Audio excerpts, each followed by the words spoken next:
Okay. Someone's gonna have to help me out here. I'm losing my mind right now. Okay, I almost forgot the intro. My name is Millennial Smart, and I'm back at it again with another video. Yada yada yada yada bullshit. Okay, whatever. Help me out here, folks. Help me out here. I'm losing my mind now. Not making any sense. Life is not making any sense at the moment. So, I looked up the viewership number for AEW this week because I was curious. I wasn't going to bash them unless they made it to the 400,000 range. There's no need to bash them anymore until they make it to that bracket, which looks like it's going to inevitably happen, right? Help me make this make sense for a second, folks. Okay, so apparently AEW this week did 586,000 views, right? And I see everybody online, all the AEW marks, right? Yeah, AEW, they rose. Yeah, they got higher. They're in the 500,000, and they're saying that they're rising, and they're celebrating this. Mind you, they are now 300K removed from the original bracket that we all thought to ourselves was a disaster for the company. Remember, again, bro, I'm 32. I'm not 2. I remember this because it was only like a year and a half ago, maybe even that. Maybe a year ago. Bro, when they were in the 800,000s, we were saying this was a disaster. It's fucking 7 months ago. Go on my catalog. 7 months ago. 7 months ago. 7. Now barely half the fucking year. We were already saying that it was in the red zone. The red zone. When they were in the higher upper echelon of the 600,000s. We thought they were dead. They got 502,000 fucking views. 502,000 views, folks. Like 5 months ago. And they're celebrating being in the 500,000s, but it gets even worse. Bro, tell me why they're celebrating this. And for anybody who tells them the obvious, like, what the fuck is wrong with you people? Their clapback is NXT did their worst viewership number this entire year. And mind you, a further clapback is because Eric Bischoff was on the show and he ended up screwing them over. So, let's outline this for a second, folks. Before I actually drop a bomb on this shit. Okay, so first off, let me see if I understand this. The whole argument was they were on USA Network, right? Them being on USA Network was them being on par with Dynamite. And then they left and went on the CW Network. So whatever number they do going forward, it's pretty much essentially them cheating, right? They can't beat Dynamite on equal playing field. Dynamite was clapping them cheeks when they were both on equal playing field. And now they're on the CW network and they're blowing up. And now all of a sudden they're cheating, right? Where's that argument now? They got their lowest viewership number in the entire year being on the CW network. Now, I don't know this to be true. I got to go look up whether or not it is the lowest viewership number of the year. But going off of what everybody else is saying, this is the lowest viewership number of the entire year, right? And they're on the CW network. So, does that really apply anymore? Dave, anybody out there, Mr. They're in so many homes right now. Does that argument apply anymore? Oh, wait. It doesn't apply anymore because they're doing their lowest viewership numbers. So now, well, okay, does it matter how many homes they're in now? Of course, that's convenient, right? But fuck all of that for a second, okay? How in the fuck do you celebrate AEW doing 586,000 views as if that's a good thing when NXT still beat them? Bro, I'm losing my mind. I'm pulling my hair out right now. NXT did 593,000 views this year, or this week. Make it make sense, folks. Make it make sense. I'm losing my mind here. At what point does this become propaganda? At what point does this become propaganda? You celebrate AEW doing 586,000, and you shame NXT for doing 593,000 views. You say that this is the worst viewership number of the entire year. You say that Eric Bischoff is to blame for the worst viewership number in the entire year for NXT. The third brand, the developmental brand, the C brand, and they still kicked AEW's ass. But you celebrate AEW. I'm losing my mind. Let's just get into the Smackdown review. I'm losing my mind. These people are fucking propagandists. I'm losing my mind. Okay, so they're about to do this triple threat match right now with Elektra Lopez, Tiffany Stratton, and Naomi as one of those tournament stuff for the United States Championship. Can I just say it? Now, I know Tiffany Stratton is from Minnesota, right? So her pop is obviously going to be a little bit bigger than most women or most people on the show regardless, right? But that is no excuse as to why Elektra Lopez came out, which, by the way, she looks bad as fuck. But still, she came out, that I've never heard a reaction like that before. Homie, it was so quiet. I can actually, bro, I heard a dude in a back row coughing. That is wild. How fucking insane that reaction was. Let me hear Naomi's reaction. Let me just see if it's just her. Hang on for a second. They were pretty quiet for her too, but not like Elektra Lopez. Holy Jesus Mahoney. Goddamn. But they're about to have their match right now. I didn't even know this was commercial free for the first 30 minutes. Honestly, but we did have this opener with Cody Rhodes coming out, right? He was pretty much laying down the law, talking about how him and Kevin Owens are going to have their match at Saturday Night Main Event. And out comes Chad Gable, which is always good. Although I was very curious, like, why are you here? Raw is that way. But at the same time, I'm conflicted because it's like Raw's that way. But I can't be the only one, which we'll get to in a minute, who sees Chad Gable come out there. And it's like, bro, that, like, he is like, I don't know, you look at him and he just defines SmackDown. I don't know. I just can't put my finger on it. Maybe it could be the Kurt Angle aesthetic about him. Maybe it could be his colors. Maybe it's just something about Chad Gable where it's like, homie fits SmackDown so goddamn well. Coming out in the blue in the background. I don't know. It's just, that's his brand. Don't have him on Raw anymore, which apparently might be a thing because now with the whole Raw Netflix deal, apparently, and this is news to me, they're now starting to do trades to kind of, beef up the rosters a little bit, which is fine. I'm okay with. If that means Chad Gable is going to be on SmackDown, absolutely okay with that. Not to mention him getting the United States Championship just feels so fucking right. So absolutely cool with that. But him and Cody Rhodes, they were going back and forth, trading jabs at each other. Chad Gable was calling him a terrible friend and how, if it was him, he would, most likely kick his ass because he doesn't like the direction that Cody Rhodes is going into. He calls him superficial. He calls him all kinds of names. He says that, if he wasn't in the suit, as I said before, he would kick his ass. All these fucking jarbs at him, right? And then Cody Rhodes responds back with, well, you say all these things, Chad, so how about you go back there? Or he did call him Shorty G and make him reflect off of that kind of stuff, pretty much telling that he respects his game and respects everything that he's done because he was in the same position, even referred to himself as Stardust.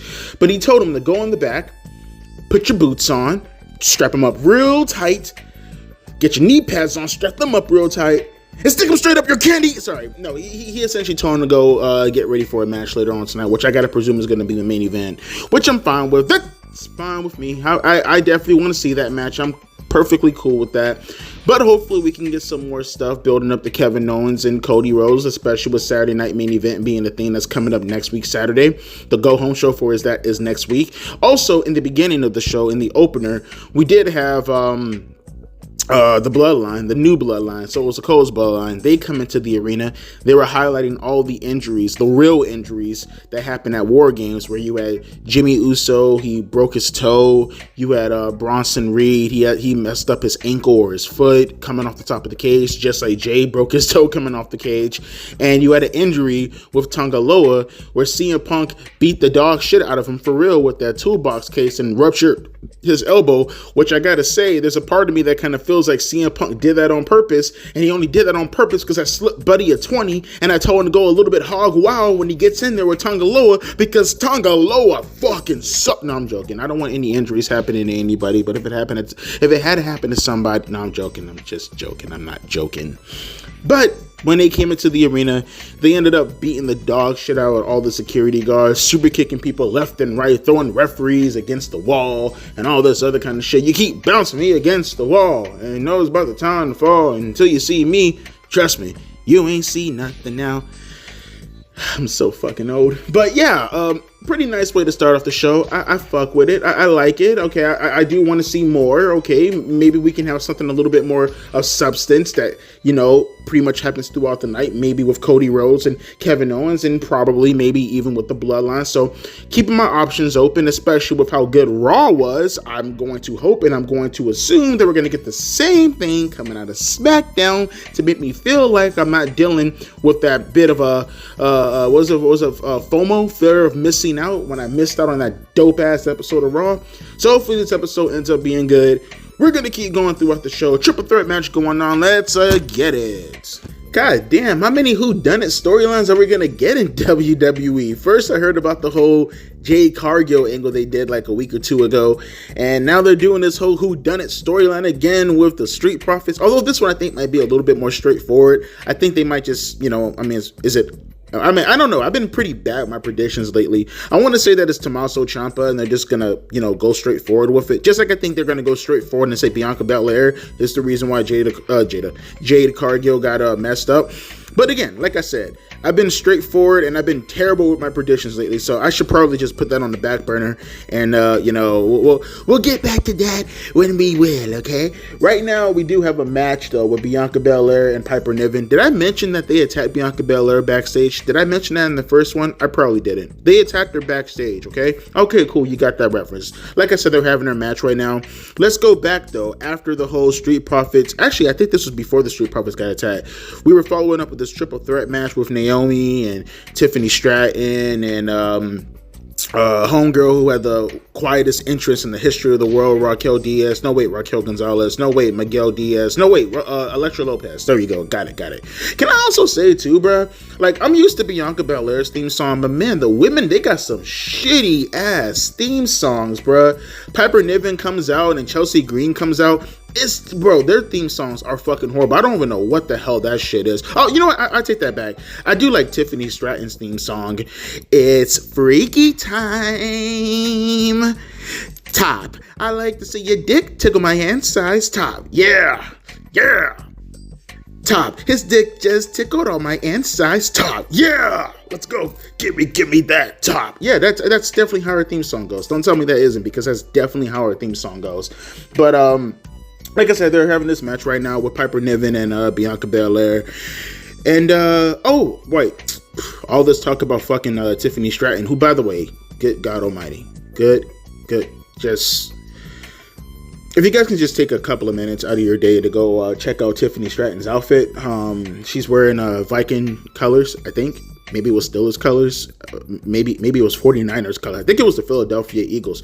I don't know. I mean, I think she was wearing colors. I was too busy looking at her. She was wearing an outfit tonight that just looked really, really good. And you got to go take some time out of your day to go check out that outfit. Now, I do recommend, okay, I do recommend, if you're a weak man, you probably shouldn't. You're going to cave in. You're going to do some things in front of your family members, because you know that typically happens when you see someone that's attractive as a Tiffany Stratton. She has that mind to make you control your hand to do things that you would typically not do in front of strangers. You know what? Just go check out the outfit, okay? She did win the match, though. The match sucked absolute baby dick, but she did win the match, and she is going to continue going forward until the triple threat match. And now we're back on SmackDown watching this one-on-one match with Bianca Belair and Piper Niven. So we're going to get back to that, and I'll comment on that later. Also, I should probably say that Johnny Gargano did step up to the plate after the Street Profits got attacked, And him and Tommaso Ciampa are going to get a tag team title match later on tonight against the Motor City Machine Guns. You would think that I should probably talk about the things that are connected when actually referencing the angle that is currently happening at the moment, but I was too busy thinking that Tiffany Stratton's Let's get back to the match. Let's go, folks. Let's go. Okay, so there's a bunch of things we have to cover. So first and foremost, can we just make this perfectly clear? It's Bianca did it, right? Like I know I was kind of iffy on it a little time, but I know I said that my predictions are pretty shitty. Okay, we're pretty sure now that Bianca did it, right? Like it's pretty clear cut. Bianca's the one that attacked Jade, right? The fact that Naomi ran down all those names and Bianca immediately was like, yeah, that she did it, right, folks? Like it's pretty clear that she did it, which is going to be an interesting character arc. I wonder, when are they going to reveal this? Are they going to reveal this now? Because I feel like Bianca and Jade could be a WrestleMania match if they play their cards right. I think personally, keep Jade off the television. I mean, honestly, play this up. Keep Bianca as a strong babyface. Don't have anything in regards to like cutting to her playing up as a heel. None of this stuff. Play it as straight as humanly possible of her being a babyface, and don't reveal this until like after Elimination Chamber. Now, unless you have plans for the rumored match at WrestleMania, which I heard is going to be Bianca and Rhea Ripley. If that's going to be the case, okay, obviously that's a bigger deal. The names that are involved, you're going to want to do that match. I get that. If that's the case, okay, scrap the idea. Do Bianca and Jade probably at the Royal Rumble. But if you have plans for Rhea to do something else, like let this play out. This is a hell of a story if you know what you're doing, right? This is my opinion. Obviously, people are going to differentiate on their opinions. Let it play out. See how it turns out. But let's put that to the side for a second. Can we talk about something else also? Okay, so this match with Bianca and Piper Niven had no business being this good. This was so random and this was so good. The time for it was only like 10 minutes, but they got their shit in. This was surprisingly, given how, with all due respect to Piper Niven, her size, but regardless, she's pretty agile for the most part, and Bianca's Bianca. They just went in there and they just fucking knocking this shit out, bro. That shit was good. That was a dope ass match. That sit out powerbomb from Piper Niven on Bianca Belair was one of the best botch saves I think I've ever seen. Clearly, Bianca didn't get enough leverage when she did that whole little sunset flip into the position to get powerbombed, and Piper Niven just fucking powered her up and whiplashed her ass for that sit out powerbomb. That was a dope ass setup for it. I like that. Rey Mysterio used to do that a lot too, but even he never took a power bomb like that. That was a dope ass move. And then obviously the finish with Bianca Belair bringing Piper Niven or bringing Chelsea Green into the ring, and then hitting the KOD on Piper Niven onto Chelsea Green. Again, this match had no business being as good as it was. It was short, it was sweet, it was to the point. They didn't kick out of any bullshit. They didn't linger or anything. This was a short match, but this was really good. I can't stress this enough. It's weird saying that this is the match of the week, but yeah, this random ass match just ended up going out there and just fucking killing it. Like, I did not expect that to be the case. They need to have more matches. Bianca and Piper, they got some chemistry with each other. They needed to have some more matches. That was a really good fucking match. And then we had this segment right here, right? This whole little segment with what's his name, Shinsuke Nakamura, coming out, and he's cutting a promo. Actually, before I even talk about that, let me at least get the smaller things out of the way too. Johnny Gargano did confirm, because I guess he's trying to please Tommaso Ciampa, who obviously is the one who attacked the Street Profits backstage. He's trying to please him, and apparently he's still kind of struggling with trusting Johnny Gargano as far as because Johnny Gargano's like, I got us a tag team match, and Tommaso's like, that's a tag team title shot that we should have got months ago. But, whatever. Nice little developing story with that. They're trying to play that up for the tag team championship match in a couple of minutes. But back to this segment right here. So you had Shinsuke Nakamura come out, and before he can even say any words, that's when LA Knight interfered or interrupted him, and he was saying a few words before Andrade El Idolo interrupted him. I guess this is all trying to play up. Maybe it might be a triple threat match for the United States Championship. I'm not sure. But before Andrade can even get in the ring, out comes Tama Tonga, he pulls Shinsuke off the ring apron. He hits his face on the ring apron. And then in comes Jacob Fatu and Solo Sikoa, and they start jumping LA Knight. None of them are putting their hands on Shinsuke Nakamura. They're beating the dog shit out of Andrade and LA Knight. And then they stare down Shinsuke, who's just looking at them, beating the dog shit out of him. They turn their attentions to him.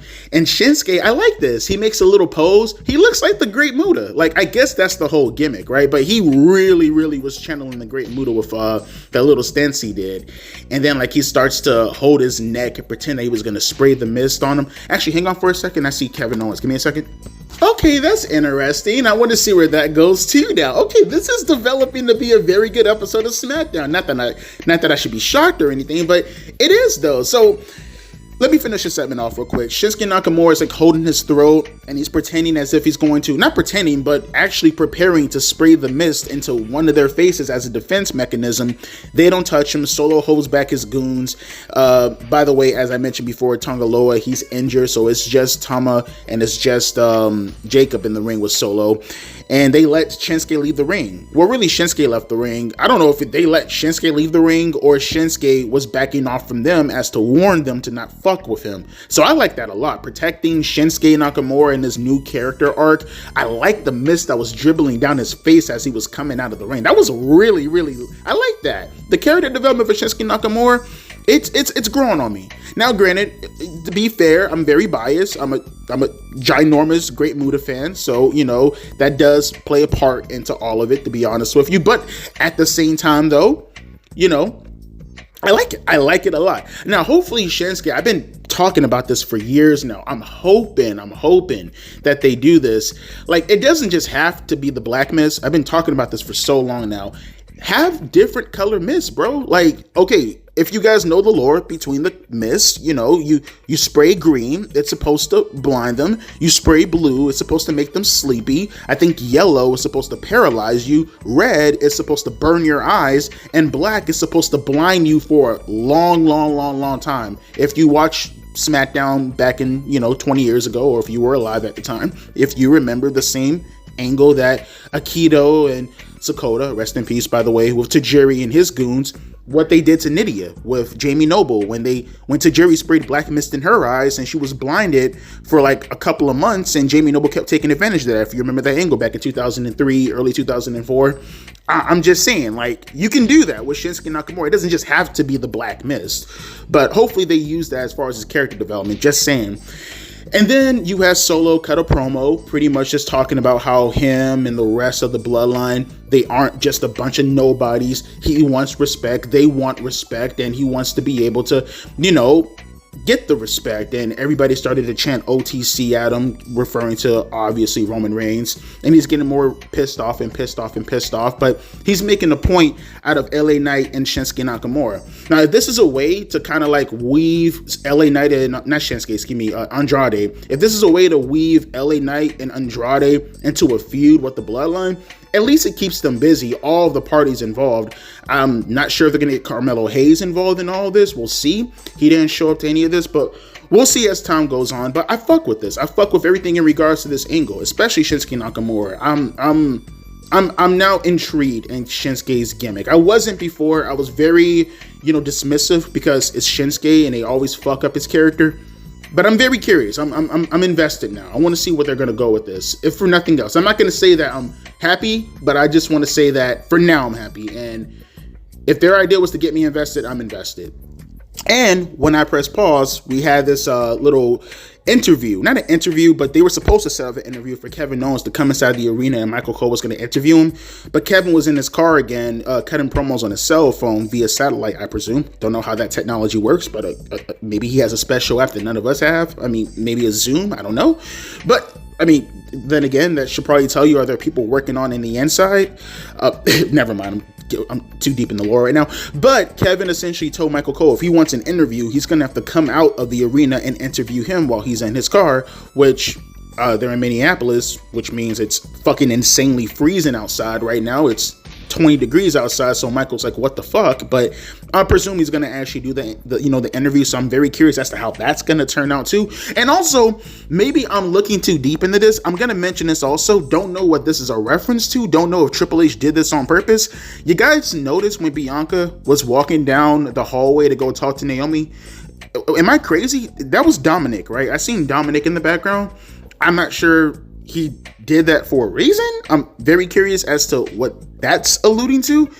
I'm very curious about that. So keep your eyes out on that too. Not saying that's going to affect tonight, but yeah, just randomly Dominic Mysterio is talking to an agent or somebody backstage. Don't know if that was supposed to be a mixed cue or if that was on purpose. Very curious as to how that's going to turn out, if that has any reference to anything. But right now we have the tag team match with Motor City Machine Guns taking on DIY. So we're going to finish that off. And then we got the main event with Cody Rhodes, obviously. And obviously we still got to talk about Kevin Owens. So we got like 45 minutes left of this show. And goddamn, second half of it. The first half was good, but the second half, they're killing it. Actually, I'll say this: the first 30 minutes was kind of blah, but it looks like the last hour and a half, they're going in on this one. They're going in. Okay, listening to how you guys were talking about Raw last Monday and now watching this episode of Smackdown, this has got to be the best week as far as consistency that I think WWE has ever been through. It's a damn shame that Survivor Series was a pretty blasé show, because if Survivor Series really went out there and it smacked, if Survivor Series really hit in the way that it should have hit, this would by far be the best week that WWE has had in probably like a decade. Like, and this is no exaggeration, bro. This episode of Smackdown is fucking lit. This is a dope ass episode. Holy shit. DIY are the new tag team champions, and I guess it's kind of weird to say because Tommaso Ciampa already turned heel, so I can't say that DIY turned heel. Johnny Gargano turned heel while within the team, so I guess now the team is officially heel. Tommaso Ciampa just kept provoking. I mean, the match in itself was pretty whatever, but like Tommaso kept provoking Johnny Gargano to like do something, because he's pretty much, for the most part, it's not that he's wrestling a handicap match like on purpose. You know, it's like, well, I guess he is doing it on purpose. You know, Johnny wants to help, but Tommaso just refuses to like let him in the ring to do whatever, because he feels like he's weighing down the team, right? He's acting like he's the weak link. Eventually, they kind of implode on each other, and Johnny pushes him on the floor when Tommaso accidentally kicked him in the face, and he's like telling him to do something. He throws Alex Shelley outside the ring, right? And then, no, he throws Chris Sabin outside the ring, I think. And Johnny Gargano throws him back in the ring in a disrespectful manner. And Tommaso's like, what the hell are you doing? And Johnny's like, I'm doing what I can. And then Tommaso pushes him. And then Johnny Gargano pushes him back on the floor. Then he goes outside the ring and he starts to lose his fucking mind while Johnny's being jumped by the Motor City Machine Guns. And then Tommaso, while he's like distracting everybody, he picks up a chair and he goes in the ring like he's about to hit the Motor City Machine Guns with it. The referee stops the chair, and then he confronts Tommaso, and while the Motor City Machine Guns, they're setting up Skull and Bones, Chris has him in the neckbreaker position, and Johnny reverses it and just hits him with a low blow. Alex is looking at him all confused, like, what the hell was that? And while Johnny is looking at Chris selling, he just super kicks him. He just super kicks him. And then him and Tommaso, they did the meet in the middle finish to Chris Sabin, and they ended up winning the tag team championship belts. They turned heel. That pretty much, that's good though. Now I'm very curious as to, I guess it was DIY most likely who attacked the Street Profits backstage. This is good though. This is good. I like this. Now it gives the Motor City Machine Guns some heat to sink their teeth into to get more over as baby faces with the WWE crowd, because that's really what they were missing as far as the missing link is considered. And yeah, this was fantastic. I love this. This was a great angle.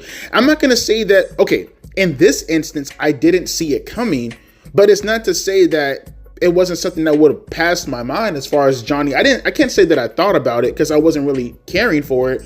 But at the same time though, it's not something that, it's hard to say. It's not to say that I've seen it coming tonight, but it's not to say that it's something that I would have not thought would have happened just because professional wrestling, right?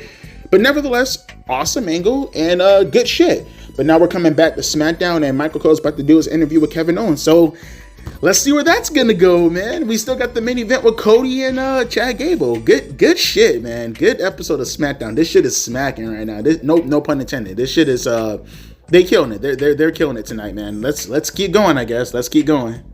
Yay! The return of the fade out screen. Thank you. It makes professional wrestling seem a hell of a lot more fucking goddamn professional when you do shit like that. Nice way to go off the air, though, man. Very simplistic. This is a dope-ass episode of SmackDown. I fuck with this episode of SmackDown a lot. So, let's revert back a little bit, okay? So, we had Kevin Owens in the car, and you had Michael Cole come out, right? It wasn't even much of an interview. It was them just, like, kind of arguing with each other. Like, Michael Cole just chastising him like he was his son or something like that. Kevin Owens is trying to plead his case as to, hey, I am the man who has been schooled so many times. Can you please, daddy, make me feel a little bit better in this car seat right here, Cole? Zips down pants. Michael Cole, stop it, Kevin. No, but on the real though, Michael was pretty much kind of reading him the riot act, telling him, hey, Kevin, you know, like most of this shit is your fault, right? And Kevin Owens, you know, he's retorting back to Michael Cole saying like, hey, I'm the one who's justified here. I'm the one that constantly gets screwed over. I'm the one who constantly is the redheaded stepchild, while you have Cody Rhodes over there. Dude gets 3 promos and 1 fucking entrance. You're gonna sit here and tell me I'm the bad guy? One of the more important things that I did like though, because I was kind of curious about this, it crossed my mind at least once or twice, but like nothing that really lingered. But now that he's bringing it up, I'm happy that he actually talked about it. Because Kevin Owens, his whole thing is that he doesn't like the fact that Cody Rhodes is now teaming up with Roman Reigns, right? Like, he'll excuse the Usos because that's their family, and not to mention Kevin has no love lost for those two regardless. But one of the things that was curious to me is to like, okay, but I mean, Sammy's also teaming up with Roman Reigns. Like, isn't that a little bit of a double standard that you're willing to beat the shit out of Cody Rhodes and he was your friend and this is the guy that was teaming up with Roman Reigns, but you're not going to do anything to Sami Zayn? Again, nothing that was really like lingering in my mind, but something that has crossed it, you know, once or twice just randomly throughout the day whenever I thought about this kind of stuff. And he addressed it. You know, that's good. That's consistency. And he claims that he's going across that bridge one of these days. Kind of makes you wonder whether or not this is going to be a WrestleMania match, but we'll get there. But he essentially tells Michael Cole that he's justified in what he does. And Michael Cole just kept berating him, telling him that he's all kinds of, essentially calling him selfish, right? Saying that he has an ego, saying that he's the problem child here. And Kevin Owens just kicks him out of his car. He's like, you know what? I don't have to take this from you. Get out of my car. Leave. Get out. I don't have to take this. And Michael gets out the car and he drives off. Then we go into this match, right? Well, first I will say this too, just a little small tidbit.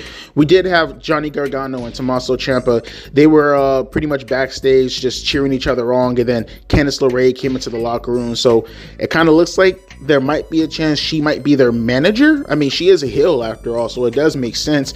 But, you know, Candice is doing stuff right now with Nia Jax and Tiffany Stratton, so we'll see how that goes. It's nice to see that she's at least getting some shine. Not that I really give a shit about Candice LeRae, but it's always nice to see people get shine when opportunity comes knocking. Not to mention what she's doing right now doesn't really have bad also. She is developing a character. They're all really developing characters for the most part throughout all these shows, so good on them. Eventually, though, we do get to the main event with Chad Gable versus Cody Rhodes. And this was just a solid match. Just a solid, consistent main event match. I expected no better. I expected no worse. The finish essentially came when Chad Gable tried to go because he was working over Cody Rhodes' ankle the entire time. Even took the book. Oh man, woo! Don't do any boonk first. You don't know what boonk is? You don't live down the south. If you live down south, you know what boonk is. Don't do boonk. Boonk is bad. Boonk is really, really bad for your health. Nevertheless, though, you had what the fuck was I talking about? Oh yeah, Chad Gable. He took Cody Rhodes' boot off. There you go. And he was working over the ankle the entire time. The finish essentially came when Chad Gable was going to go for a moonsault. And when he went for the moonsault, he landed on his feet because Cody Rhodes moved out of the way. And he backed in right into a crossroads, which Cody Rhodes gave to him. And he picked up the win. Now you have Cody Rhodes sitting on the floor and he's selling his ankle. And out of nowhere, you see this lower half of somebody walk up towards Cody Rhodes while he's in the ring. And the audience, they're oohing and ahhing. They pan the camera up, and it's Kevin Owens looking at Cody Rhodes. He starts working over Cody Rhodes' ankle, right? Stepping on it, just working over it. Cody Rhodes stands up, he fights back. He's giving Kevin Owens the fight for his life, right? And they start going back and forth before security and Nick Aldis comes out to the ring to separate the two. And then they go outside of the floor, and then they start fighting some more, beating the dog shit out of each other, and they go off the air with a big brawl, which is nice. That's nice. That's dope. That's a solid way to build up to your Saturday night's main event coming up next week. And it ended with the champion, and the champion was shown throughout the show, throughout the night, while not getting away from some of the subplots happening throughout the night, while being consistent with what's been going on. Nice fallout from Survivor Series. I think this is one of the best Smackdowns of the year. Now, would I call this the best Smackdown of the year? It's arguable. I think it's arguable. This show kicked ass. This show was really, really good. This is a nice quality wrestling show. I think anybody will be satisfied with. Now, you might not like the stars. That might be that's your problem. But as far as objectively looking at the show on its face, I thought this was a dope ass show. Now, was it better than Raw? I can't be the judge of that because I didn't watch Raw. Going off of the clips, I don't think so. I think most people will agree that Raw this week was fucking insane. So no, it wasn't better than Raw. But a standalone show, it was excellent. I thought this was a great show. And like I said, has Survivor Series actually, delivered in the manner of how it should? It wasn't a bad show, but it wasn't really a good show either. If it would have delivered in the manner of how it should have delivered, this would have been one of the best weeks in WWE in a long ass time, as far as being consistent throughout the week. I thought this was a great show. Everybody had a character, everybody had a purpose, everybody had a story. There's a bunch of nuances being tied to most of the angles that we're watching right now. You still have the tournament going on with the women, with a dope ass women's match tonight with Bianca Belair and Piper Niven that delivered on all accounts. Again, surprisingly, that's the best match of the night. Yes, even more better than Cody Rhodes and Chad Gable, and better than the Tag Team Championship match. I can't put that match over enough. That was a damn good match. And then all the stuff that's going on with the United States Championship picture, what's going to happen with Andrade, what's going to happen with LA Knight. Carmelo Hayes did show up tonight. He was talking to Nick Aldis backstage, and Gunther for some reason was backstage also. Makes you wonder if they're going to swap champions. We'll see where that's going to go. And, the consistency with the bloodline, we're going to see where they're going to go down the path going towards the future. Like I talked about earlier with the stuff with the United States Championship, Shinsuke Nakamura developing his character, and just the main event, delivering on all accounts. And it looks like Chad Gable and his group, the Alpha Academy, whatever they're calling themselves, the All-Americans, whatever, they're going to come over to SmackDown, where they fucking belong, and maybe there might be an opportunity for Chad Gable to go after the United States Championship. Lots of story development happening throughout this show, and I can't put it over enough. I thought tonight SmackDown absolutely kicked a lot of ass. Kudos. And which is weird too, because December is typically like a lull period. Like December's and like right before the Rumble building up to it's typically terrible fucking shows. I still remember that terrible show from 2012 with the Christmas special with Del Rio and John Cena, or was that 2013 with the car accident bullshit? Decembers are usually fucking horrible, but apparently we got a dope ass Raw and a dope ass SmackDown this week, so maybe that might be a change in the patterns. Or maybe Triple H is noticing the viewership number is going drastically down compared to where it was about a year ago, and he's probably having a fire lit under his ass. I wish Tony Khan would too, but I guess he won't be held to the same standard as Triple H because, he can get 500K and be celebrated, and at the same time, his fans will also go out of their way to berate another company that literally beat it in the ratings. It did similar ratings. I'm not going to go rewind if you want to hear a rant about that, going back towards the beginning of the review. But with that being said, folks, my name is Devontae, and I need to get the hell up out of here. Good job tonight on SmackDown. Always a good night when SmackDown and wrestling in general absolutely delivers. But let me hear your thoughts down in the comment section below. I'm out of here. A deuces and a P-eyes.